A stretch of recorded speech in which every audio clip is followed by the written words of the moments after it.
Hello friends, कैसे हैं आप सभी लोग। आई होप आप लोग बड़े अच्छे होंगे और अपनी तैयारी बड़े अच्छे से कर रहे होंगे।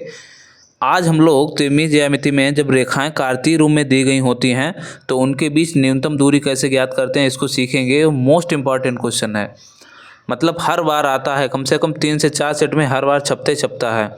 आप लोग एक बार अंसाल में देख सकते हैं। ये देखिए, रेखाओं x+1/7 y+1/-6 और दिस के बीच की न्यूनतम दूरी पूछी गई है 8 नंबर में। देखो ठीक है। और एक जगह और दिखाते हैं आप लोगों को। देखिए, ये देखो आया हुआ है, ये देखिए, ये यहाँ पे आया हुआ है। रेखाओं x+1/7 y+1/6 और दिस के बीच न्यूनतम दूरी। यही क्वेश्चन है, बार बार रिपीट होता है, मोस्ट इंपॉर्टेंट क्वेश्चन है और यही लिया है हमने। तो इस क्वेश्चन से रिलेटेड जितने भी कॉन्सेप्ट हैं, एक तो इनके बीच में क्या, न्यूनतम दूरी जब रेखाएं कार्तीय रूप में दी गई होंगी। दूसरा, इन रेखाओं का सदिश रूप कैसे लिखते हैं ये। और तीसरा, यदि रेखाएं लंबवत हैं तो कौन सी कंडीशन बन सकती है। इन सब की चर्चा करेंगे, तो वीडियो के एंड तक बने रहिएगा। और अगर चैनल पर नए हैं तो प्लीज़ चैनल को लाइक और सब्सक्राइब करें, अपने दोस्तों के साथ शेयर भी कर दें। ठीक है, तो कंटिन्यू करते हैं इस शानदार सेशन को। मैं हूं मुकेश यादव और आप आ चुके हैं मैथ सुपरविजन पे। अब देखिए, जब भी रेखाएं इस कार्तीय रूप में दी गई होंगी तो उनके बीच न्यूनतम दूरी कैसे ज्ञात करना है। तो सबसे पहले कॉन्सेप्ट को देखते हैं। कॉन्सेप्ट क्या होता है कि रेखा का कार्तीय रूप क्या होता है। रेखा का कार्तीय रूप होता है x-x1/a equals to y-y1/b equals to z-z1/c। ये कौन सी रेखा है? ये भैया वो रेखा है जो बिंदुओं x1, y1 और z1 से जाती है। कहाँ से? x1, y1, z1 इनसे होकर जाएगी और उस सदिश के समांतर होगी जिसके दिक् अनुपात ABC हैं। दिक् अनुपात क्या है? ABC। कोई भी सदिश जो होता है उसके I, J और K के जो गुणांक होते हैं उन्हीं को बोलते हैं दिक् अनुपात। कोई नई चीज़ नहीं है। ठीक है, किसी भी सदिश के I, J और K के जो गुणांक होते हैं वही क्या होते हैं? दिक् अनुपात। तो कार्तीय रूप में जो रेखा होती है वो बिंदु x1, y1, z1 से जाती है और एक सदिश ABC के समांतर होगी तो उसके दिक् अनुपात लिखे होते हैं। अब इसका सदिश रूप, इसी कार्तीय रेखा का जो कार्तीय रूप में रेखा है इसका सदिश रूप क्या हो जाएगा? बिंदुओं किन किन से जा रही है? x1, y1, z1 से। तो x1 के साथ I, y1 के साथ J और z1 के साथ K लिख दो। इसका सदिश रूप लिखना है, कैसे लिखेंगे? x1 के साथ I, y1 के साथ J और z1 के साथ K प्लस लैम्डा लगा देना है और A, I, B, J और C, K लिख देना है। बात समझ में आ रही है? अब देखो, इसी तरह इसका क्या करेंगे, इन रेखाओं का सबसे पहले सदिश रूप लिखेंगे। तो कैसे करना है? सबसे पहले हल डालेंगे। क्या डालेंगे? हल। और अच्छे से भाषा लिखनी है क्योंकि 5 और 8 नंबर में आते आता है। लिखेंगे दी गई रेखाएं, दी गई रेखाएं। रेखाएं कौन सी हैं? तो यक्स। अब ये हमारा लिखा है +1, हम इसको ज़रा ऐसे लिख रहे हैं -1 और -1/7। अभी बताएंगे। दूसरी जो है बाई, इसमें माइनस लिख लेते हैं, -1 कर लेते हैं अपॉन -6 कर लेते हैं। और तीसरा z -1 कर लेते हैं और अपॉन 1 कर लेते हैं। दूसरी रेखा हमारी क्या है? इसको मान लेते हैं लाइन 1। इसको क्या मान लेते हैं? लाइन 1। अभी बताएंगे माइनस क्यों किया। दूसरी x-3/1 equals to y-5/-2 and equals to z-7/1 और इसको बोल देंगे लाइन 2। देखो यहाँ पे माइनस क्यों किया? क्योंकि हमारी जो रेखा का स्टैंडर्ड फॉर्म होता है वो x - x1, मतलब बीच में माइनस होना चाहिए। बात समझ में आ रही है? तो यहाँ चूंकि प्लस था तो यहाँ माइनस सिंबल लगा लिया और -1 लिख दिया। माइनस माइनस प्लस, फिर से प्लस का 1 बन जाएगा। इतनी बात याद रखनी है कि x में से घटेगा हमेशा। तो यहाँ प्लस का 1 था तो इसको भी बना लिया y-1। यहाँ भी प्लस साइन था तो यहाँ बीच में माइनस किया तो -1 अंदर लगा दिया। बात समझ में आ रही है? अब जब यहाँ ये रेखा थी तो x1, y1, z1 से जाती थी, तो ये लाइन किससे जाएगी? -1 और -1 से जाएगी। दूसरी लाइन किससे जाएगी? 3 और 5 और 7 से जाएगी। बात समझ में आ रही है? तो लिखेंगे रेखा 1 रेखा 1 बिंदुओं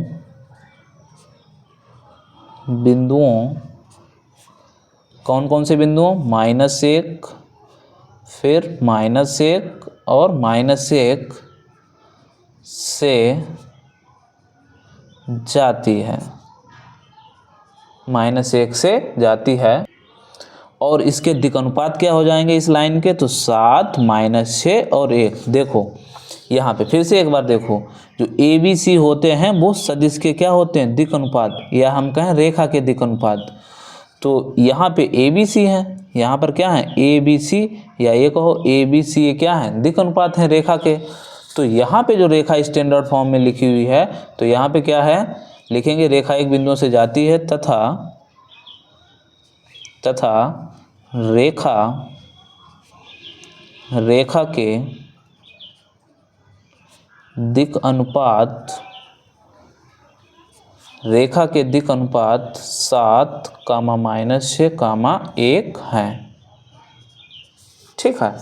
अब हम लिख देंगे क्या, रेखा एक का कार्तीय समीकरण, रेखा एक का सदिश समीकरण।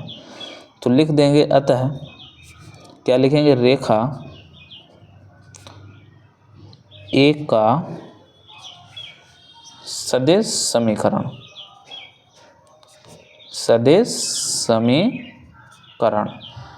क्या सदिश समीकरण बताया था, आर वेक्टर इक्वल्स टू जिन बिंदुओं से होकर जाती है उनके साथ क्या लगा दो, आई जे के। तो -1 इंटू आई, -1 इंटू जे केप और -1 इंटू के केप, ये करना है। प्लस क्या लगा देना है, एक लैम्डा लगा देना है। और जो दिक् अनुपात हैं इनके साथ लिख देना है दिक् अनुपात वाले, 7i -6j + 1k। इतनी बात क्लियर है। ये हो गया रेखा एक का सदिश समीकरण। इसको मान लेना है समीकरण नंबर 3 कह देते हैं। इतनी बात क्लियर है।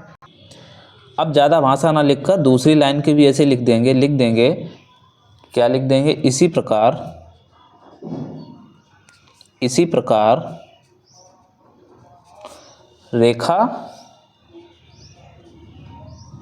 रेखा दो का सदिश समीकरण,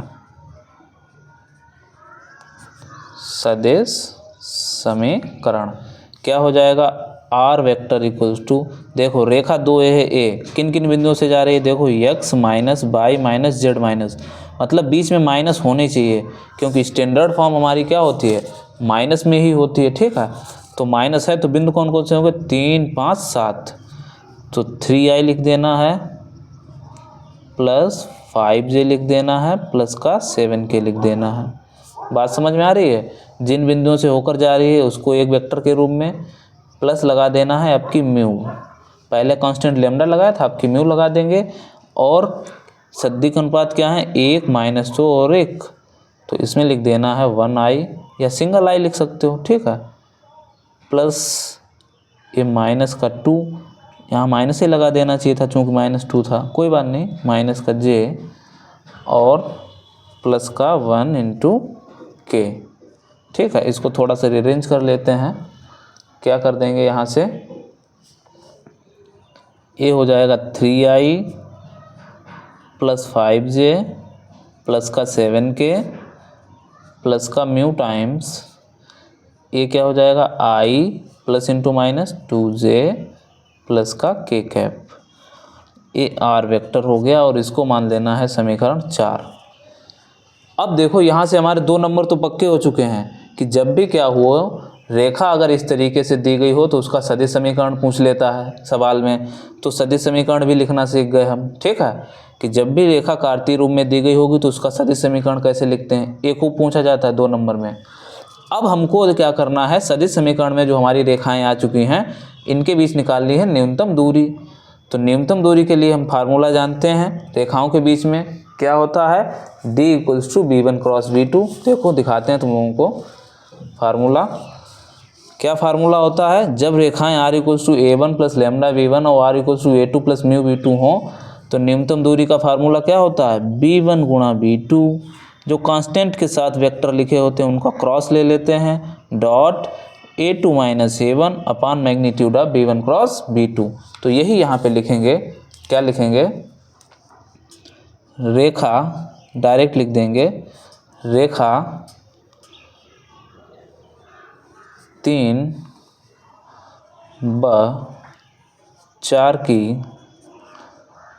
की R equals to A1 plus lambda B1 vector, 3 की किससे कर दी, A1 plus lambda B1 vector से, व दूसरी लिख देंगे R equals to A2 vector plus mu B2 vector से तुलना करने पर, इसकी क्या कर देंगे, तुलना कर देंगे। तो यहाँ से क्या हो जाएगा, A1 plus mu lambda B1। अब देखो लाइन 3 हमारी A है, तो A1 की वैल्यू कितनी है, A है। अब यहाँ से हम लिख देंगे A हो जाएगा हमारा A1 की वैल्यू कितनी आ गई, माइनस आई। देखो माइनस का 1 इंटू आई तो माइनस आई। अब डायरेक्ट लिखेंगे माइनस का J और माइनस का K कैप। और A2 की वैल्यू कितनी आ गई है, तो A2 की वैल्यू आ गई है, A1 वेक्टर हो गया और A2 वेक्टर कितना है, तो A2 वेक्टर है 3i प्लस का 5j और प्लस का 7k, ये A2 वेक्टर हो गया। अब यहाँ से B1 वेक्टर निकाल लेते हैं। तो B1 वेक्टर कहाँ पे है, देखो A1 प्लस लैम्डा B1, तो B1 देखो क्या है, ये है 7i माइनस का 6j प्लस का k। और B2 वेक्टर क्या हो जाएगा हमारा, तो B2 वेक्टर ये लिखा हुआ है कितना, i minus 2j plus k। अब हमको चाहिए होगा A2 माइनस A1 और B1 क्रॉस B2, ये दोनों निकाल लेंगे। अब यहाँ से हम A2 vector minus A1 vector निकाल लेंगे, तो क्या हो जाएगा 3i plus 5j plus 7k minus A1 vector क्या है, माइनस का i माइनस का j और माइनस का k कैप। देखो 3i माइनस माइनस प्लस का i हो जाएगा, चलो एक बार लिख देते हैं, 3i plus 5j plus 7k और प्लस का i हो जाएगा i वेक्टर प्लस का j वेक्टर और प्लस का k कैप। सॉरी वेक्टर न कह के इसको कहना चाहिए i cap plus j cap plus k cap. अब 3i प्लस i कैप कितना हो गया, 3i प्लस i 4i और 5j प्लस j कितना हो गया 6j, 7k प्लस k तो ये हो गया 8k। ये आ गया हमारा A2 vector minus A1 vector, ये इसकी वैल्यू आ चुकी है। अब हम यहाँ से क्या करेंगे, B1 क्रॉस B2 निकाल लेंगे। तो लिखेंगे B1 क्रॉस B2, तो इसको कैसे करते हैं, सारणिक विधि से करते हैं। सबसे पहले क्या लिख लेंगे, i cap j cap k cap, फिर B1 लिखा है, चूंकि हमने पहले लिखा है B1 तो B1 के i j और k के गुणांक लिखो। तो B1 का i का गुणांक कितना है 7, j का कॉफिशिएंट कितना है -6 और k का कॉफिशिएंट 1। अब B2 के कॉफिशिएंट लिख दो i j k के, तो यहाँ पे कितना है 1 -2 एंड 1, ठीक है।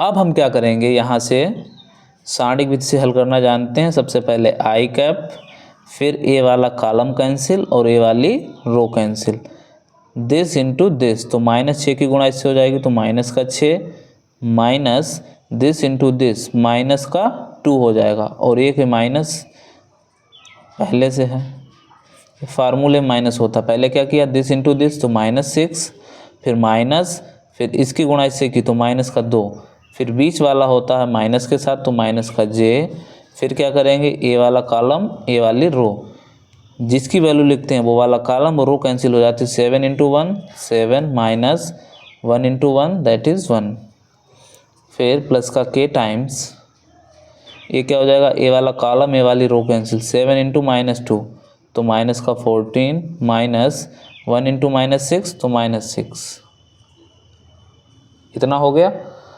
अब यहाँ से क्या हो जाएगा, देखो माइनस माइनस प्लस, तो प्लस का 2 हो गया और माइनस का 6 तो माइनस का 4i हो जाएगा।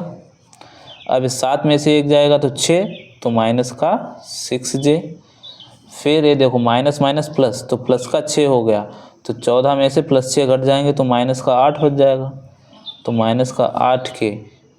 ये हो गया हमारा V1 cross V2। V1 cross V2 निकाल लिया है, और क्या निकाल लिया है, A2 माइनस A1 निकाल लिया है। अब एक चीज़ और निकाल लेनी है साथ में, क्या, magnitude of V1 cross V2। Magnitude of V1 cross V2 क्यों, ये सब क्यों निकाल रहे हैं भैया, क्योंकि हमारा फार्मूला होता है, एक बार फिर से देख लो, D equals to V1 cross V2 निकाल चुके हैं, A2 माइनस A1 निकाल चुके हैं। अब V1 क्रॉस V2 का परिमाण चाहिए, मतलब मैग्नीट्यूड चाहिए, तो V1 क्रॉस V2 का निकाल रहे हैं परिमाण। क्या हो जाएगा, परिमाण के लिए क्या बताया था, अंडर रूट लगा देना है। जिस सदिश का परिमाण निकालना है उसका I के गुणांक का वर्ग कर दो, उसके J के गुणांक का वर्ग कर दो, और उसके K के गुणांक का वर्ग कर दो। तो K का गुणांक कितना है, -8। यहाँ से कितना हो जाएगा, 4 चक्कू 16, छछरंग 36, और 8 का स्क्वायर कितना हो जाएगा, 64। ठीक है, तो ये कितना हो गया, यहाँ से हो गया 116। 116 को क्या लिख सकते हैं, इसको लिख सकते हैं 29 4 जा 116। ठीक है, 29 चक्कू 116 होते हैं। अब 4 का वर्गमूल कितना हो जाएगा, 4 का अंडर रूट 2 और अंडर रूट 29। ये आ गया हमारा क्या, V1 क्रॉस V2। अब लिख देंगे, अतः लिखेंगे दी गई, या ऐसे लिखते हैं, रेखाओं के बीच न्यूनतम दूरी, रेखाओं के बीच न्यूनतम दूरी। तो रेखाओं के बीच न्यूनतम दूरी का फार्मूला क्या होता है, D इक्वल्स टू, पहले V1 क्रॉस V2, इसको बहुत अच्छे से डिस्कस किया पहली क्रॉस में, V1 cross V2 dot A2 vector minus A1 vector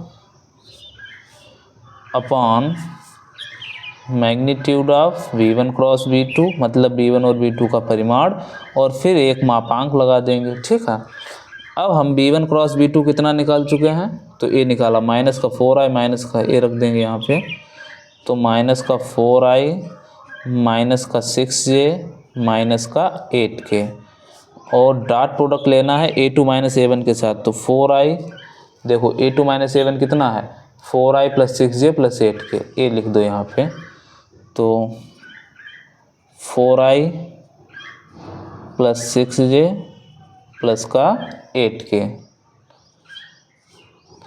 ये डॉट अपॉन मैग्नीट्यूड कितना आ गया V1 क्रॉस V2 का, 2 अंडर रूट 9, 2 अंडर रूट 29, और एक लगा देना है ये परिमाण। ठीक है, ये लगा दिया मापांक। अब डॉट प्रोडक्ट कैसे निकालते हैं, I की I के साथ, J की J के साथ, और K की K के साथ गुणा कर देनी है। तो I की I के साथ गुणा, तो -4 की I वाले की सिर्फ I वाले के साथ गुणा करनी है, तो -4 की गुणा 4 से हो जाएगी, तो माइनस का 4 इंटू 4 प्लस J वाले की गुणा J वाले से, तो माइनस का 6 लिखा है, और इसकी गुणा कर देनी है +6 से। अब प्लस का फिर से सिंबल, K वाले की K से गुणा, तो इधर है -8 और इधर है +8, नीचे कितना लिखा है, 2 अंडर रूट 29, यही तो लिखा है, और इसका क्या है, मापांक। अब यहाँ से क्या हो जाएगा, 4 चक्कू माइनस का 16 हो जाएगा, और माइनस का 36 हो जाएगा, और माइनस का 64 हो जाएगा, नीचे कितना हो जाएगा, 2 अंडर रूट 29, और ये इधर लगा है मापांक और D।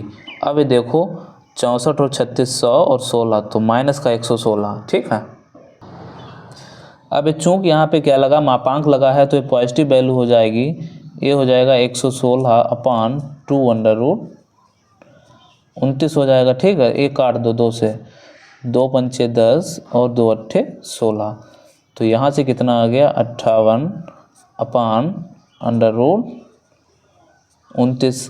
58 को क्या लिख सकते हैं, 58 को लिख सकते हैं 29 गुणा 2/√29, 29 दूना 58, ठीक है। अब यहाँ से अंडर 29 को क्या लिख सकते हैं, इसको लिख सकते हैं √29 इंटू √29 इंटू 2 और अपान में भी √29। देखो अंडर रूट गुणा अंडर रूट 2 बार में लिखा है तो कैंसिल हो जाएगा, फिर से 29 हो जाएगा। अंडर रूट में जब कोई संख्या होती है 2 बार तो उसका अंडर रूट हट जाता है, तो यहाँ से एक √29 एक √29 कैंसिल हो जाएगा, तो यहाँ से आ जाएगा 2√29। यही हमारा क्या हो जाएगा, इकाई लिख सकते हो यहाँ पे। हमें नहीं पता कौन सी यूनिट है, मतलब इतने यूनिट हमारी क्या आ गई है, डिस्टेंस आ गई है। यही आंसर हो गया है, ठीक है। आशा है आपको वीडियो पसंद आया होगा। अब इस क्वेश्चन पे जब भी रेखाएं कार्तीय रूप में दी गई होती हैं तो उसमें क्या कहता है कि जो है ये रेखाएं परस्पर लंबवत हैं और इनके बीच में क्या करना है, तो किसी न किसी कांस्टेंट की वैल्यू पूछ लेता है। जैसे यहाँ पे पी की वैल्यू पूछी गई है, देखिए क्वेश्चन देख सकते हैं, मोस्ट इम्पॉर्टेंट है। कह रहा है पी का मान ज्ञात कीजिए ताकि रेखाएं पहली 1 - x और दूसरी ये परस्पर क्या हों, लंबवत हों, ठीक है। तो ये कार्तीय रूप का क्या है, दूसरा सवाल बनता है, मोस्ट इम्पॉर्टेंट है, एकदम ध्यान से आप देखते रहिएगा। तो क्या है, अब देखो जब रेखाएं इस तरीके से दी गई हों x - x1/a1 y - y1/b1 z - z1/c1, मतलब जब भी दो कार्तीय रेखाएं दी गई होंगी तब ये रेखाएं लंबवत होंगी। ये रेखाएं लंबवत होंगी कब होंगी, जब a1 गुणा a2 प्लस b1 गुणा b2 प्लस c1 गुणा c2 क्या हो जाए, 0 के बराबर हो जाए। जब कार्तीय रूप में रेखाएं दी गई होती हैं तब लंबवत दिखाने के लिए क्या करते हैं, उनके नीचे जो दिक् अनुपात होते हैं रेखाओं के, उनकी गुणा करके उनका जो है जोड़ कितना होना चाहिए, 0 के बराबर दिखाना होता है। लेकिन याद इतनी बात रखनी है कि यहाँ x y z कैसे होने चाहिए, अकेले होने चाहिए, वो भी होने चाहिए प्लस के। यहाँ भी देखो x y z अकेले हैं और कैसे हैं, प्लस के। लेकिन यहाँ ऐसा नहीं है, यहाँ तो x माइनस का है, y के साथ 7 मल्टीप्लाई में है, z ठीक है। यहाँ a भी 7 है माइनस के साथ, यहाँ a भी सही है। तो इनको सबसे पहले स्टैंडर्ड फॉर्म में बदलेंगे और उसके बाद में करेंगे। तो लिखेंगे क्या, दी गई रेखाओं को निम्न रूप में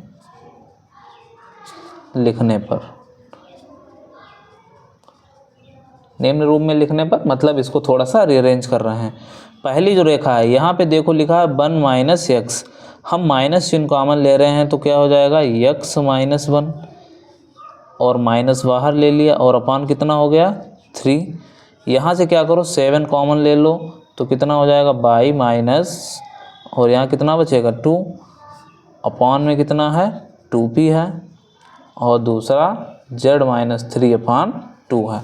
अब चूंकि माइनस ऊपर है इसको क्या कर लेंगे, नीचे ले लेंगे, तो ये हो जाएगा x - 1/- 3 इक्वल्स टू y - 2। ये 7 ऊपर नहीं होना चाहिए क्योंकि स्टैंडर्ड फॉर्म में हमेशा क्या होना चाहिए, x y z अकेले होते हैं, ठीक है, उनके साथ कुछ मल्टीप्लाई में है नहीं। तो यहाँ भी हम मल्टीप्लाई में नहीं रखेंगे, तो 7 जो ऊपर है इसको क्या ले जाएंगे, नीचे ले जाएंगे, इसको लिख देंगे 2p/7। देखो अपान का 7 कहाँ पहुँच जाएगा, फिर से ऊपर पहुँच जाएगा, ठीक है। और z - 3/2 इसको बोल देंगे रेखा 1।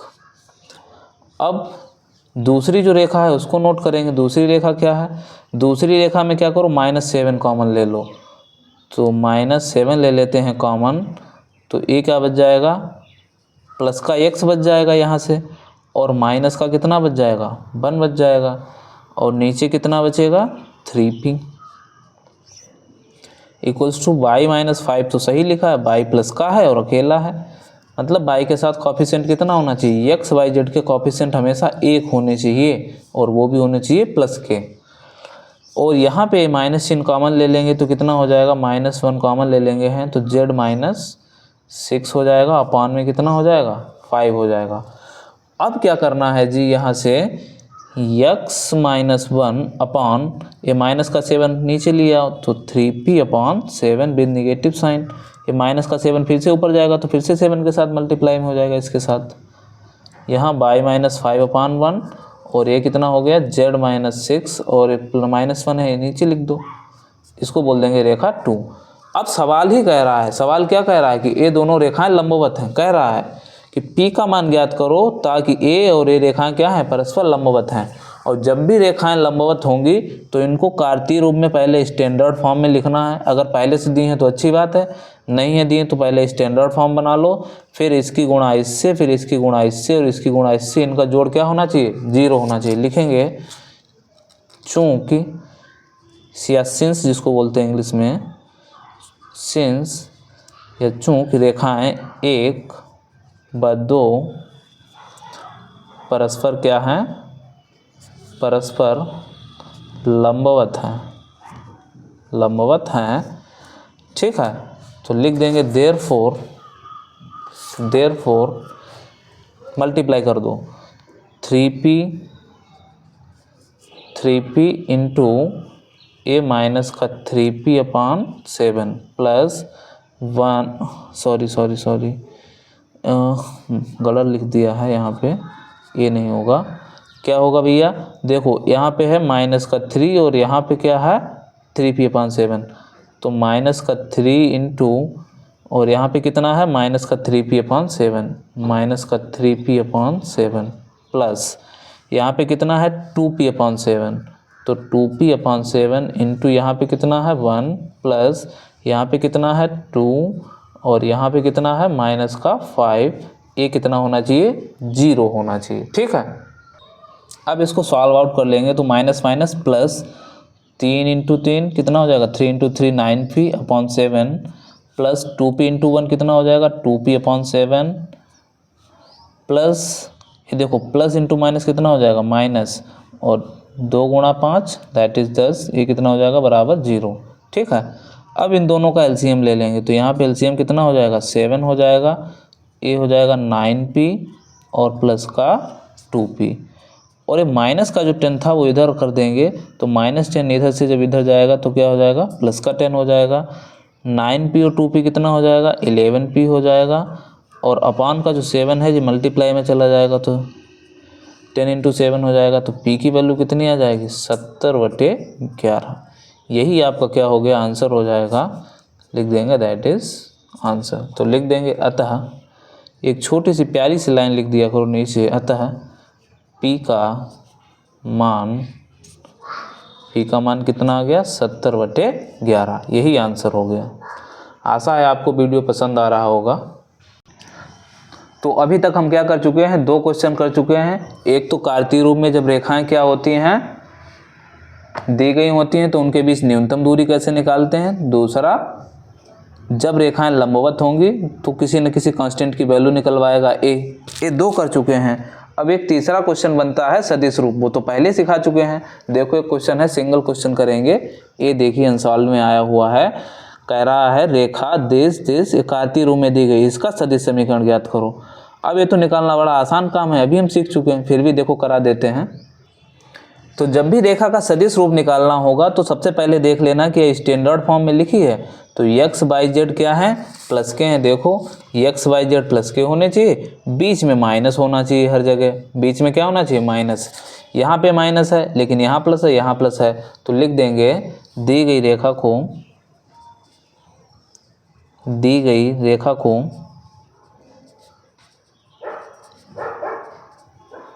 निम्न रूप में लिखने पर, बस छोटी सी बात है, लिख लो, ख़त्म है पूरा सवाल। सिंगल लाइन का सल्यूशन है। क्या करना है, जो x है अभी प्लस का है तो बीच में माइनस लगा तो माइनस का 3 लिख दो, माइनस माइनस प्लस, प्लस का 3 फिर से बना रहेगा अपान 2। हम कुछ नहीं कर रहे हैं, देखो अब भी x + 3 लिखा हुआ है और यहाँ पे क्या है बाई माइनस का 5, पहले से माइनस है तो कोई दिक्कत ही नहीं है, और z और माइनस का 6 लिख देना है, अपान में कितना लिख देना 2 लिख देना है। ठीक है, अब क्या लिखेंगे रेखा, इसको मान लेंगे, क्या लिख देंगे अतः रेखा एक, जो ऊपर होती उन बिंदुओं से रेखा होकर जाती है। ठीक है, रेखा एक बिंदुओं -3, -5, -6 से गुजरती है या होकर जाती है, गुजरती है तथा इसके दिक् अनुपात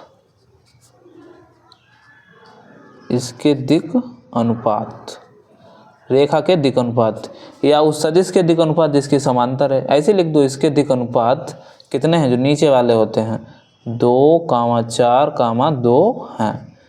इतनी सी भाषा लिखनी है।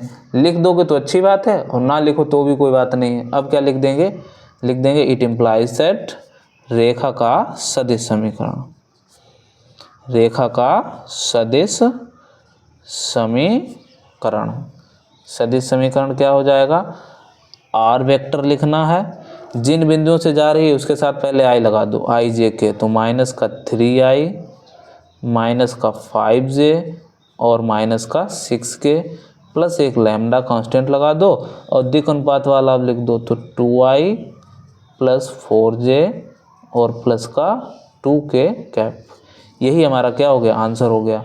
तो आज के वीडियो में हमने रेखा से जो भी कार्तीय रूप में दी गई होती हैं उनके सारे कॉन्सेप्ट सीख लिए हैं। मिलते हैं नेक्स्ट वीडियो में, तब तक के लिए जय हिंद, नमस्कार।